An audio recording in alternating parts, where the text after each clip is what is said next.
Hello guys! Hello para sa lahat ng Scorpio. Scorpio, welcome dito sa aking channel, Kapalaran 888. This is weekly tarot reading. Alamin natin Scorpio kung anong messages, vibration, gabay, energy para sa lahat. Weekly tarot reading in general. So, gamitin mo ang iyong intuition sa panunood. I hope na makaresonate ka dito Scorpio sa mga messages na pwedeng lumabas. Okay. First card natin dito, Scorpio, is playtime. Playtime. Wow. So, yung playtime na to, since lahat naman tayong nanonood sa channel ko is adult, ito ay resonated sa ating lahat na sinasabi na napaka-importante, Scorpio, yung pagiging balanse. Yung ano lang, dapat huwag kang masyadong nakafocus sa problema. Just be happy, find peace and happiness sa lahat ng gagawin mo. And lahat daw ng tahimik na actions na ginagawa natin, it will create miracles and manifestation. So, be happy, be positive, find peace, find happiness, find abundance and prosperity.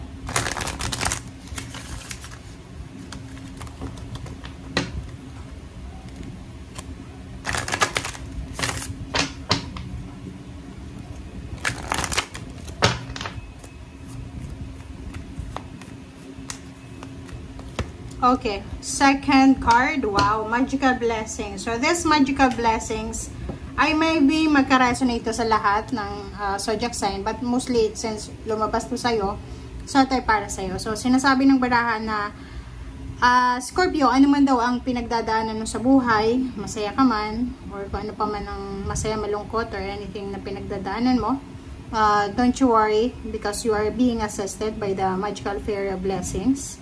And sinasabi ng baraha sa'yo dito na maraming blessings.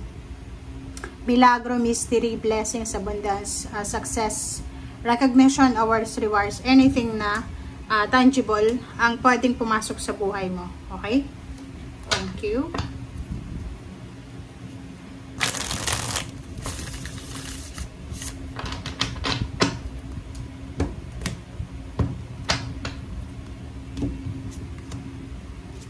Okay, first two cards tayo. Ace of Air and Eight of Water. So, sinasabi ng baraha sa'yo dito na isang balita, isang good news, isang inspiration, communication, letter, chat, call, email, lahat ng klase, any forms of communication ay possible na dumating yan sa'yo. So, this communication ay lalo doon sa mga nag-a-apply ng trabaho, naghahanap ng lugar kung saan sila titira. Sinasabi ng barahan na this week possible na makatanggap ka ng offer. Maybe this is the job offer na gusto mo. This is the business offer na gusto mo. This is the contract. So, sobrang fulfillment yung linggong ito para sa'yo kasi mararamdaman mo na nag-a-align na yung universe para sa'yo. Okay, next card natin is Nine of Earth and then Queen of Earth. So, these two cards, sinasabi ng baraha sa'yo na yun, talagang sa linggong ito, ano man ang balita na darating sa'yo, ito ay possible na pagkakakitaan, financial, tangible things, material things. So, kung halimbawa na nag-aantay ka ng pera, ng promotion, salary increase, or higher position, or naghihintay ka ng last payment mo, payouts, or nag-loan ka sa bangko, or maybe nag-aantay ka ng contract signing, or ng job offer.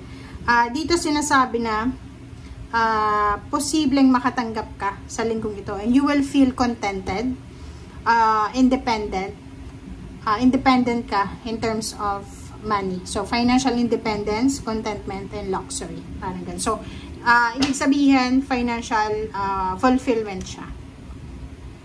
So, etong linggong ito, eto na yung simula. So, from June 2, this is the new beginnings. This is the Wheel of Fortune. This is the change. This is the first week para sa good luck and good fortune, the progress.